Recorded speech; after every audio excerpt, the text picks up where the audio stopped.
галзуу амттай махтай жигмэг. Галзуу анимашн сувагтан тавтай морил.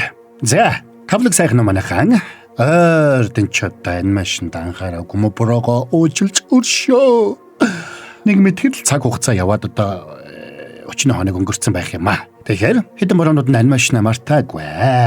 Бодлын гүнд дараатаа л яваад байлаа. Тэгэхээр энэ удаад бороо та нартай ямар галзуу анимашныг ярьж өгөхөр болсон бэ гэхээр охины маань санал болгосон анимашн байгаа. Нэр нь 2023 онд гарч байсан Ruby Gillman Teenage Kraken гэх энэ галзуу анимашныг. За, миний охины санал болгосон анимашн болохоор галзуу нь тодорхой байхаа гэж. За тэгэхээр нэг олон тав юм ярихгүй.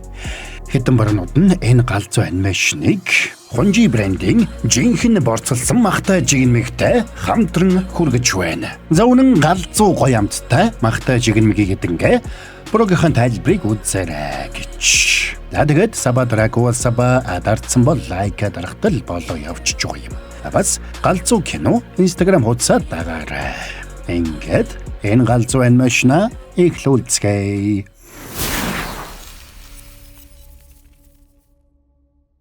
За нэг өсвөр насны Kraken охин Ruby утасны дуудлагаар өглөө сэрж байгаагаар энэ галзуу анимашн маань эхэлнэ. Ruby охин гэр бүлтэйгээ хүмүүсийн дунд амьдардаг. Удахгүй төгсөлтийнх нь үдшилэг болох гэж байгаа учраас охин тэр чухал арга хэмжээнд явахыг маш ихээр хүсэж байлаа. Гэвч эцэг эх нь энийг зөвшөөрөх магадлал маш бага.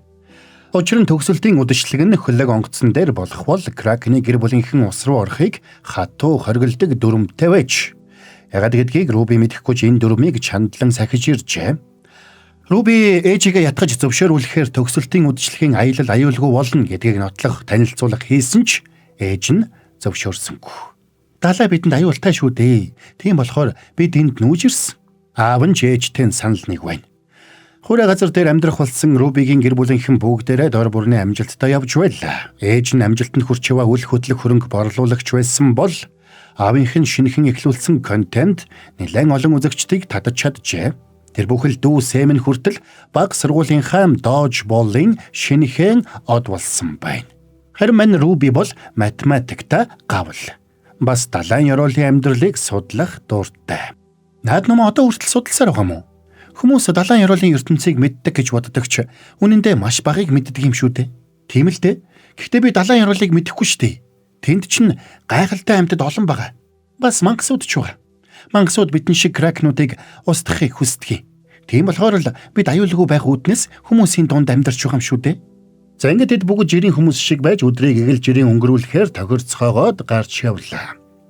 Хэрвээ хэн нэгэн биднийг хэн болохыг асуувал юу гэж хариулах вүлээ? Бид Канадаас ирсэн. Ruby охины гэрээсээ гарч явахт нь жуулч таарад тэрний юр бусын цэнхэр арсыг нь гайхацгаана. Гэвч Ruby өөрийгөө Канадаас ирсэн гэж хариулахад цаадуулна тэрнийг тайван орхилоо. За тэгсэн найзууд нь холбогдож ээжээсээ зөвшөөрөл авч чадсныг нь асуухад Ruby ч чадаагүйгээ хэлнэ. Гэсэн ч хэдүүлээ найзуудаараа үлдээд төгсөлтийн үдшилгийн эсрэг үдшилэг хийх хിവэрээ үздэй. Ruby-гийн найзууд бүгдээрээ төгсөлтийн үдшилэг рүү явхаар болсон байсанд мань Ruby-гийн урам хугарна. Тэгээд найзууд нь тэрнийг ятгаж ээжээс нь болоод далайтай холбоотой олон хөгжилтэй арга хэмжээнүүдээс хоцорч өдийг хүрснийг нь санууллаа. Тэглээч энэ зүгээр нэг үдшилэг биш, төгсөлтийн үдшилэг штэ. Бид нар бүгдээрээ л энэнд оролцохыг хүсэж байгаа. Чи ч бас хүсэж байгаа үсттэй. За тэгвэл та нар явуу. Ээж миний амьдралыг сүрүүллээ гэд та нарын амьдралыг бас сүрүүлэх албагүй штэ. Гэхдээ чи ээжтэй хэлэхгүй явчвал болохгүй юм. Тийм шүү. Ээж чинь мэдэхгүй бол загнахгүй штэ. Чи ганц л амьдрнаа. Тиймээс одоо л чиний том зориг гаргаж төгсөлтийн үдшилэгт явах цаг. За тэгье. Би үдшилэгт явна. Бас би Конорыг хамт явахыг асууна. Конор бол Ruby-гийн крашилж явдаг хүү байх нь. За ингээд хамт явах болсондоо баярлсан Маргот тэрнийг Конороос төгсөлтийн үдшилэгт хамт явах уу гэж асуухт нь туслахаар шийдлээ. За тэгээд тэрэнд өнгөнгийн цаасан чимэглэлээр бууддаг бөөгөөд Конороос асуугаад зөвшөөрөнгүүт нь буудуулаарай гэж зөвлөнө. Конор Ruby хоёр математика хамт давтдаг давталгын нэг баг байснаас гадна Конор ч бас Ruby-д талтай байх нь. Гэвч Ruby тэрнийг харах бүрдээ сандарсандаа ухаанаа алдчихдаг байлаа. Тэгээд хичээлийн дараа Руби Конор дээр очиод төгсөлтийн үдшилтэд хамт явахыг асуух гэж байгаад санамсаргүй чимэглэлээр буддаг бууга унгаачихсанд учрыг нь ойлгоогүй Конор бууг үзэж угаад нүүр лүгээ буудуулж сандарсандаа хоошоо хашлаг даваад далай руу унчихлаа. Тэгээд тэрнийг живжихгүй гэсэндээ Руби ус руу ороод ширүүн урсгал дундуур сэлсээр живж байсан Конорыг аврах төгсөн ч удалгүй өөрөө амьсгал нь боогдоод живж эхэлнэ. Тэгсэн тэрнийг живж өгөхийн даваан дээр гэнт арьсан тодонгоор гэрэлдэж хүзүүнд нь загалмай бий боллоо. Тэгэд биенээс нь хурц гэрэлтэй долгион цацарснаа юр бусын хурдтай сэлж живж байсан Конорыг эрэг дээр гаргаад ирдэг. Конорыг ухаан ороход хажууд нь нэг үл таних охин зогсож байна. Ирчээрээ сэлж өөр эрэхт очисон Рубиг яарад эргэж ирэхэд Маргот жугтаж аваад тэрнийг оны онцгой үйл явдлаас хоцорсныг нь хэлдэг. Тэгэд Конор ус руу унаад живж өгөх шахтал нэг шинэ охин амийг нь аварсан гэдгийг хэлсэнд Руби гайхлаа. Гэтэл үнэхээр Конор даавуу нөмөрчгсөн сууж байна. Конор өөрийг нь хэн аварсныг мэдэхгүй байсан учраас шинэ охин өөрийг нь аварсан гэдэгт итгэжээ. Улаан үстэй өөртөө итгэлтэй охиныг Челсиг нь. Тэгээд Челси өөрийгөө сургуульд ирсэн эхний өдөртөө Конорыг аварсан тухайга сайрхаж ярина. Ээж минь намайг үргэлж том зүйлийн төлөө тэмүүлэл гэдэг байсан. Би ч үргэлж том амжилтын төлөө тэмүүлж ирсэн. Гэхдээ хүний амь аврахаас илүү том зүйл гэж юу байх вэ? Ингэж хэлсэнд нь бүгдээрээ баяр хүргэн уухайлцгаана. Тэгээд Челси Руби дээр ирж яриа үдсэн ч Рубигийн бие юр бусын гэрэлдэж эхэлсэн учраас сандарсан Руби ч тэндээс бушуухан холдно. За тэгээд Рубиг сургуулийнхаа номын санд ороод яахаа мэдэхгүй сандарч итэл гэнт хөл гар нь ургасаар бие нь аврах том кракен болоод хувирлаа. Руби энийг нуух гэж оролцсон ч номын санч тэрнийг хараад айгаад хашгирсанд Руби ч сандраад хашгирлаа. Тэгсэн сандрахтаа зэрэгцээд бие нь бүр том болж байшингийн дээврийг цөм цохилоо. Цочирдсан Рубиг ойроо цогтайхад тэрнийг Челси харж амжнаа. Энэ үеэр Рубигийн ээж Агата нэг том байшингаа борлуулах гээд үйлчлүүлэгчдтэйгээ уулзаж байлаа. Тэгэд байшингаа борлуулах тохироо хийхдээ зэрэгцээд аврах том болсон Руби ойроо орж байгааг харна. Тэгээд машиндаа суугаад Рубиг чиглээд явлаа. Явах замдаа Агата ямар нэгэн мөрөгч шиг боллоо. Тэгээд сандраад гараад хартал тэр юм нь Рубигийн авгах Брил байж таарна. Би та нарт баяр хүргэх гэж ирлээ. Бяцхан Руби маань насанд хүрээд аврах том кракен болсон байх шүү дээ. Чимээгүй. Халя явцгаая. Зэнгэд Агата мань хүнийг машиндаа чигэхэд Рубигийн хойноос давхлаа. Харин энэ зур Руби ой дундуур хүмүүст харагдахгүй явах гэж байдгаараа л хийж байна. Чи энд юу хийж вэ? Бид цохилтын долгио мэдэрсэн. Тэгвэл ээж мэдсэн байх нэ? Тэгэлгүй яа тий. Тэр намайг Рубиг авчруулахаар явуулсан юм чинь. Ийм болохоор би Рубиг далаараа ойртуулдаггүй байсан юм шít. Гэхдээ тэгээд яагаад далайн хэрэгт амьдардаг юм бэ? Бидэнд чиглэг агаар хэрэгтэй шít. За ингээд тэд маргалдаж явсаар арай гэж гэрэлт цамхгийн ард нуугдаж байсан Рубиг олоод очлоо. Тэгэд ээжигээ уурлахгүй гэхээс айсан Рубиг ээж нь тайвшруулад ятагнаа. Ээж намайг уучлаарай. Би таны үгэнд орлогүй далаар урчихсан. Тэгээд ийм аврах том мангас болчлоо. Охин минь дээ, чи мангас биш ээ. Одоо тайвшир. Ээж нь чамайг аюулгүй газар тавиачмаар байна. Хамт гэртээ харцгаая. Би одоо гэртээ багтахгүй шүү дээ. Одоо яах юм бэ? Зүгээрээ чи буцааж ижигхэн болно. Баг зэрэг л цаг орно. Тэр хүртэл ээж нь чамтай хамт бай. За ингээд тэр хоёрыг хуучны хөгжилтэй дурсамжуудаа ярилцаж эхлэхэд Руби охинч тайвширч тэр хэрээрээ биеийн жижигэрсээр эргээд хэвийн хэмжээндээ очлоо. Ордом нь хизээч уулзаж байгаагүй авгах Брилигээ хараад охин цочирдноо. Тэгээд тэд гэртээ ирсэнд ээж нь Рубид бүх нууцаа ярьж өгнө. Тэдний гэр бүлийн эмэгтэйчүүд далайн усанд орвол аврах том кракен болж хувирдаг болохыг ярьж өгсөнд Руби уурлаа. Өнгөрсөн хугацаанд та биднийг мангасаас нуугдаж байна гэж итгүүлсэн. Тэгсэн үнийн хэрэгтэй жинхэнэ мангас нь бий байж. Энэ үеэр ангийнх нь хүүхдүүднийг аврах мангас сургуулийн номын сан сүйтгэсэн талаар бичсэнд Руби бүрчиг сандарлаа. Тэгээд өрөөндөө ороод байж байхдаа Брилиг ээжтэй нь маргаж өөрийг нь далайн ёроол авч яваад эмээтэй нь уулзуулах хэрэгтэй гэж зүтгэж байгааг сонсдог. Гэвч Агата Брилийн үгийг сонссонгүй. Тэрний гэрээсээ хөөгд гаргана. За тэгсэн Рубич гэрээсээ сэмхэн гараад хойноос нь явлаа. Тэгэд хэсэг хайсны эцэст шувуунуудад бүчүүлсэн Брилийг олж очиод хэн тэрнийг илгээснийг асууна. Хэдийгээр Брил Рубигийн ээжтэй ярьсан зүйлээ нууцлах гэж оролдсон ч удалгүй эмээн тэрнийг өөрлөө нь явуулсныг хэлдэг. Тиймээс Руби өөрийнхөө хүчийг хэмж сурахын тулд эмээтэйгээ уулзахаар шийднэ. Тэгээд ус руу өсөрч орсон даруйда хурцангоор гэрэлтэж аврах том кракен болж хувирлаа. Брилч ирээд тэрнийг дагуулж эмээ рүү явна. Амьдралдаа анх удаага далайд дураараа сэлж үзэж байгаа Рубид далай улам бүр таалагдж эхэлнэ.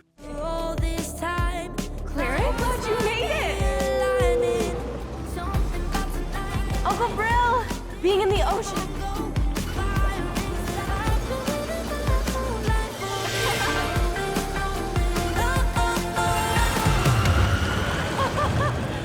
За ингээд хэсэг сэлсний эцэст Руби кракенчуудын хаан дулсад ирлээ. Тэгсэн имэн 7 тэнгисийг захирагч хатан хаан кракен байж таарна. Ээж чинь чамайг язгууртан гэдгийг чинь нээгч хэлж байгаагүй мүү? Ээжийн хэлээгүй үлдсэн багсаг зүйлсийн нэг нь бололтой. Тийм гэж юу? Ээж чинь яаж чадж байна? Уучлаарай. Би сэтгэл зүйчтэйгээ энэ тал дээр сайн ажиллаж байгаа. Уур хилэнгээ захирч сурч байгаа гихүүдээ. За ингээд имэн тэрнээс газар дээрх амьдрал ямар байдгийг тодруулсанд Руби газар дээрх амьдрал нэлээд боломжийн байсныг хэлнэ. Тийм байж. Гэхдээ одоо тэр бүхний хойш тавих цаг боллоо. Би чамд илүү агуу зүйлийг харуулъя. Тэгээд имэн бусад кракенууд дээр авчирсанд бүгдээрээ Рубиг баярлан угтаж авцгаана. Кракенчуудаа харагтун. 15 жилийн дараа Зэ охин Руби маань эргэж ирж миний хатны титмийг өвлөн авахд бэлэн боллоо. Уучлаарай. Хүлээгээрээ би юу болно гинэ? Чи одоо угсаа залгамжлах гүнж болсон. Ард түмэндээ үг хэл. За тэгсэн мань Руби сандарлаа. Харин нөгөө талд ээж Агата нь яхаа мэдэхгүй гэртээ сууж байна. Агата Рубиг гэрээсээ нууцаар явсныг мэдээгүй л байлаа. Руби өөрийгөө жирийн өсвөр насны охин гэж имээдээ итгүүлэх гэж оролдож ирсэн чи имэн санал нийлдэггүй. Хэн чамайг ингийн гээд байгаа юм? Манай удмын эмэгтэйчүүдэд авраг кракен болж хувирах агуу хүч чадал өгөгдсөн. Чи бол энэ дэлхий дээр байгаа 3хан авраг кракены нэг. Харин бид далай тэнгисийг хамгаалах үүрэгтэй. Учир нь далай тэнгисийг захирах хүсэлтэй мангасууд олон байгаа. Левиатан, Умибоц бас хамгийн аюултай, хамгийн эрх мэдэлд дуртай нь лусын дагнууд. Гэхдээ хүмүүс лусын дагнуудад дуртай байдаг штеп. Тэгэлгүй яах вэ? Хүмүүс чинь тэнэг байхгүй юу? Лусын дагнууд бол өөрсдийгөө өргөмжилсөн, амин хуваа хичээсэн адгийн амьтад. Харин тэдний хатан Нериса бол хамгийн адгийн нь. Тэр далай тэнгисийг иргэшээлдээ оруулж бүх далайн амьтдыг зөвхөн өөртөө үйлчлүүлэхийг л хүсдэг.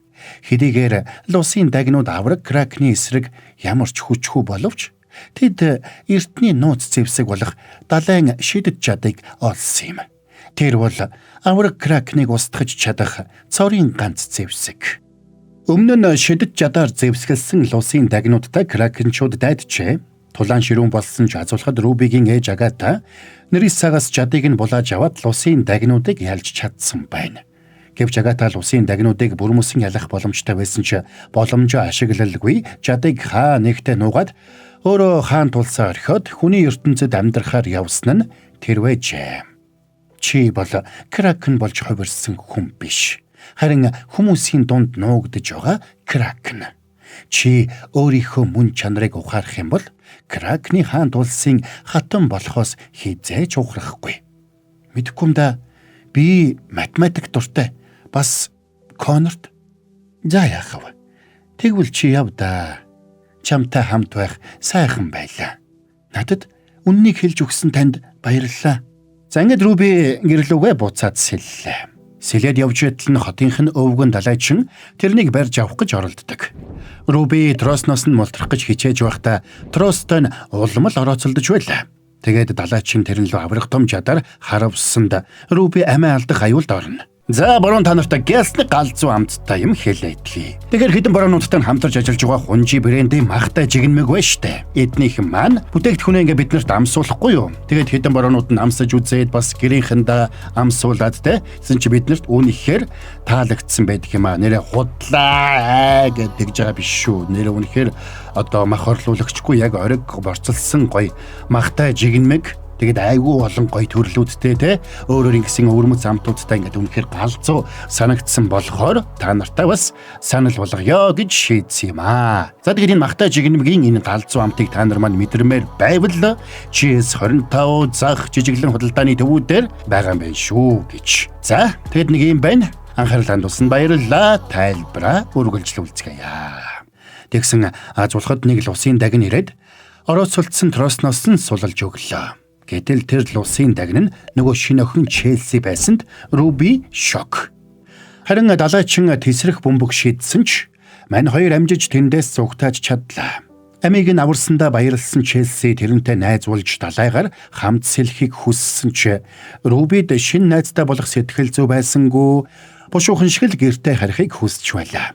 Тиймээс Руби Челсид энэ тухайга хэлсэнд нөгөөх нь ч дурамчхан байдалтайгаар салж явна. Гэртээ ирээд өрөөндөө нууцаар орж ирсэнд ээж нь мэдсэнгүй. За тэгээд маргааш өглөөнөөс сэрүүлэг дуурахад Руби цүнхээ өрөөд хичээлдээ явж юу ч болоогүй юм шиг царайлахаар шийднэ. Харин тэрэнд санаа зовсон ээж нь шүнжин санаа зовчихоноч. Тэр Рубиг өөрийг нь үдсэн ядах байх гэж айж байжээ. Тэгээд Рубиг юу ч болоогүй юм шиг сургуультай явах гэж байгааг нь хараад баг зэрэг тайвширлаа. Сургууль руугаа явах замдаа Руби юу ч үгүй сүрсэн номын сангийн хажуугаар гарна. Тинхүү явахдаа хүмүүс бүгд ямар нэг тэмдрүүлтэй авраг том араатан номын санг устгасан талаар ярилцж байгааг сонсоод сэтгэлээр унлаа. Тэгсэн найзууд нь тос аваад Кракенаас хамгаалах шүгэл өгч цаашид Кракенаас болгоомжлох талаар сануулсанд мань Руби бантдаг. За яалаа гэж тий. Кракен гэж байдгүй гэдгийг бүгд л мэднэ штэ. Гүй чи энийг үздэй. Тэгсэн үзүүлсэн бичлэг дээр Ахмад далайчны камерт бичигдэж үлдсэн авраг том Кракен харагдсанд өөрийгөө таньсан Руби хэлэх үггүй боллоо. Эннээс гадна найз Тревен нь 140 мянган дагагчтай сошиал хаягаараа бичлэгийг шеэрлсэнд бүгдээрээ Кракений талаар мэдээлэл авч Кракений талаар бүрчихээр шуугиж эхэллээ. Тэр дундаа Конор хүртэл Кракеныг аимшигтай мангас гэж ярьж байгааг харсан Руби сэтгэлээр бүурч унана. Тэгээд амьсгалан давхцсанд сандарсан Руби сургууль руугаа гүйж нойлын өрөөнд орлоо. Тэгсэн тэнд нь Челси шинэхэн найзуудтайгаа ороод ирсэнд Рубич тэрнтэй ховчилж ярилцахыг хүсдэг. Тэгэд Руби Челсид эгэл жирийн өсвөр насны охин байхыг хүсэж байгаагаа хэлсэнд Челси тэрнтэй санал нийлсэнгүй. Руби, чи бол авраг Кракен. Чи жирийн өсвөр насны охин байхаас арай дээгүүр зүйл бодож болно штэ. Чамд юу хэрэгтэй чи мэдхүү. Чамд далайгаар аялах охтын тусгай аялал хэрэгтэй. Тэгэд чи арай өөр зүйлийг бодно. Ингээд Рубиг дагуулад далайд очиж сэлж зугаацсан тоглоно.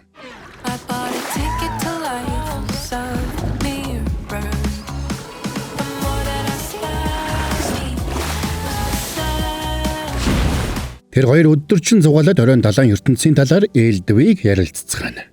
Ийм сайхан ертөнцийг ээж надаас нууж байсан гэхээр итгэмээргүй маа. Гэтэл бид бүх насаараа нуугдаж амьдралаа штэ. Тэгсэн чи ирсэн эхний өдрөө л од болчихсон. Чамд бүх юм байдаг баха.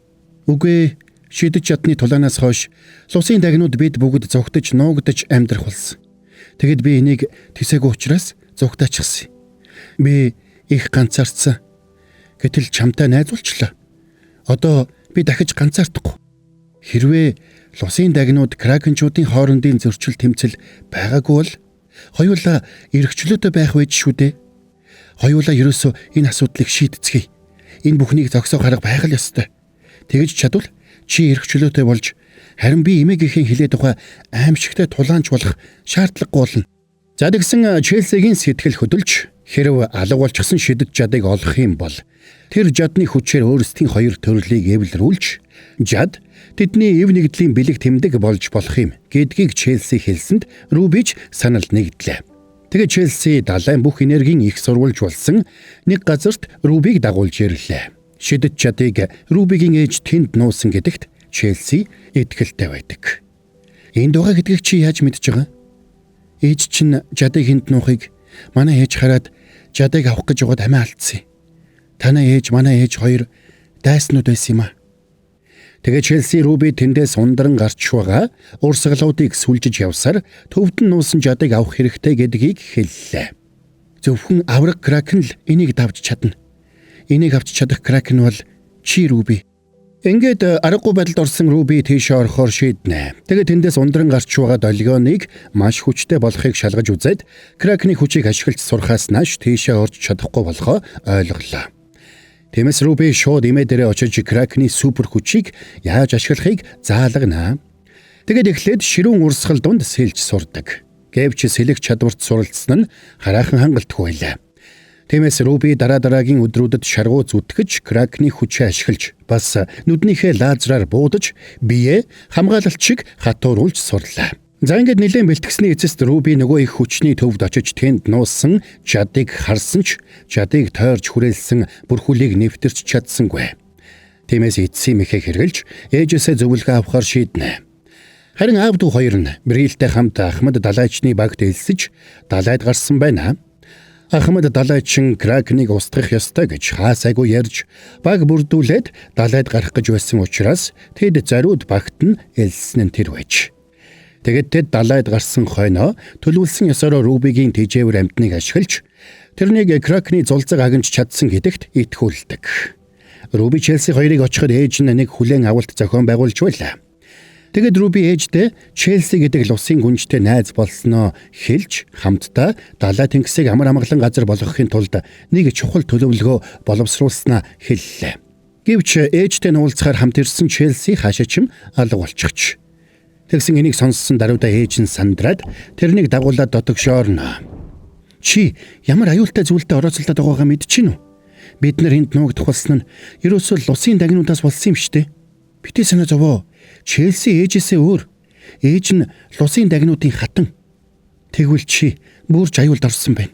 Ингээд ээж нь тэрнийг болиулах гэж ятгсан бол Руби ээжтэйгээ санал зөрж муудалцснаа.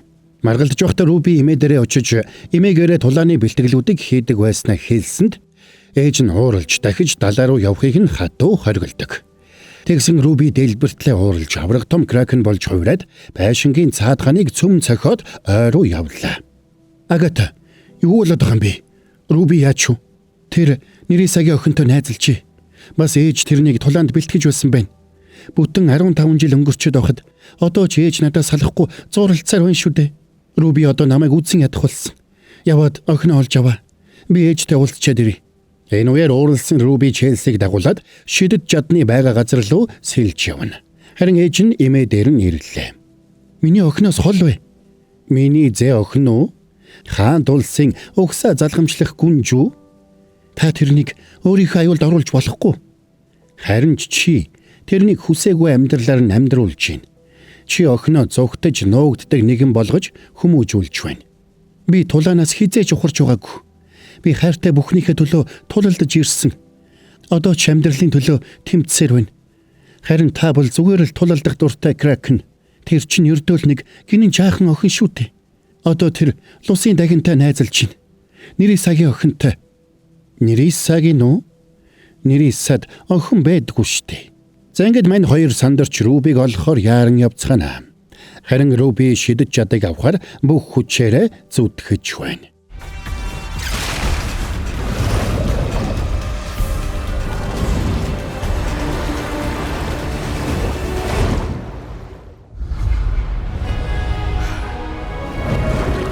Би аваад ирлээ. Би энэ мөчийг 15 жил хүлээсэн. Ээжээс чинь өшөөгөө авч, эмээг чинь хаан ширээнээс нь түлхэж унахыг би 15 жил хүлээсэн. Бас Кракений хаан тулсыг юучгүй болтол нь устгахыг 15 жил хүлээсэн. Челси гэж байхгүй. Би бол Нэриса.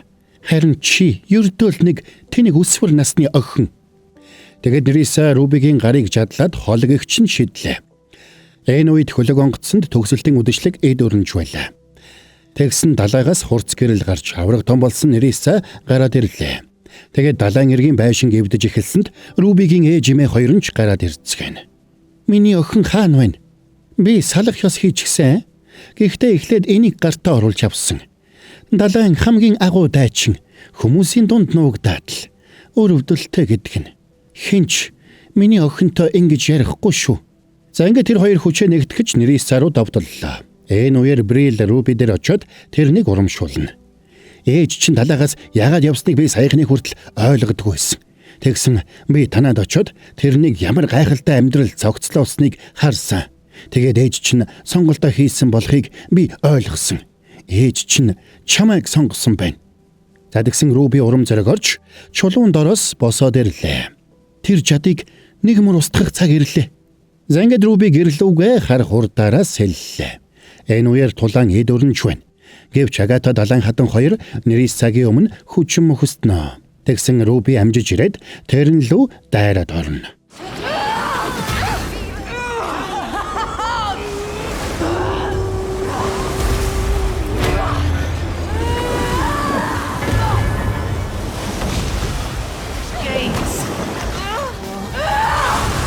За ингээд тулаанаас болж авраг том цунами үүссэнд тэнд байсан хөлгүүд бүгдээрээ живэх шахна. Гэвч Руби амжиж ирээд хөлгийг дээш өргөж сургуулийнхнаа аварлаа. Энэ үеэр найзууд нь Рубиг таньдаг. Тэгэд Руби ээжимээ хоёр дээрээ очиод шидэд жадыг устгахын тулд гурвуулаа хүчээ нэгтгэж лазераар буудах ёстойг хэлсэнд ээжимээ хоёр нь үгэнд нь орохоор шийдлээ. Нериса, чи наад жадаа сайн дураараа өгөөд явж үз. Чи надаас энэ жадыг хизээч салгаж авч чадахгүй. Би чадахгүй гэж магадгүй. Гэхдээ бид чадна. За ингээд мань гурав хүчээ нэгтгэж жад руу давталсанд жад бут үсрээд үгүй боллоо. Харин Нериса холоо гихчин шидэгдсэнд хөгшин далаачин тэрнийг торонд хийгээд бариад авлаа. Тэднээс холгүйхэн төгсөлтийн үдэшлэг болж байгааг харсан ээжимээ хоёр нь Рубид очиж бүжиглэх зөвшөөрөл өгсөнд мань Рубич сэлээд очно.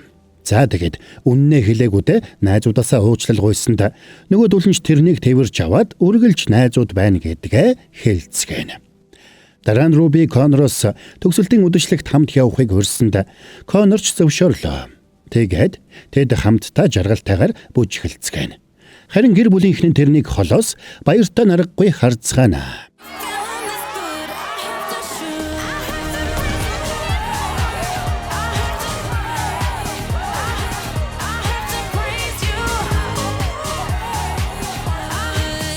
За ингээд Гилманы гэр бүлийнхэн өөрсдийгөө цаашид нуух шаардлагагүй болж харин ч Кракен гэдгээрээ бахархаж амьдрах болсноор энэ галзуу анимашн маань дуусаж байгаа юм. За тэр хараавиц үнэхээр л одоо галзуу хөрхөн анимашн нь тодорхой байсан юм аа гэж. Яг тэгэхээр охины минь санал болгосон анимашн болохоор та нар маань санал нэг байгаа биз?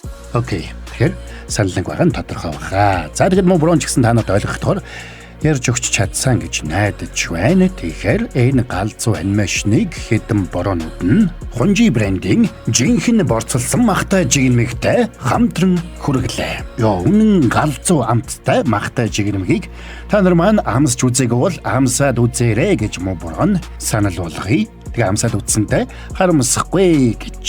Та нар маань тэгээд сабадраг бол саба. Тэгээд ардсан бол лайкаар булаад өгөөрэй. Бас галзуу кино Instagram хуудасаа дагаарай. Хэдүүлээ тэгээд дараагийн бас нэг галзуу анимашны тайлбараар уулзцгаая. Бороо нэх удаахгүй хичээнэ.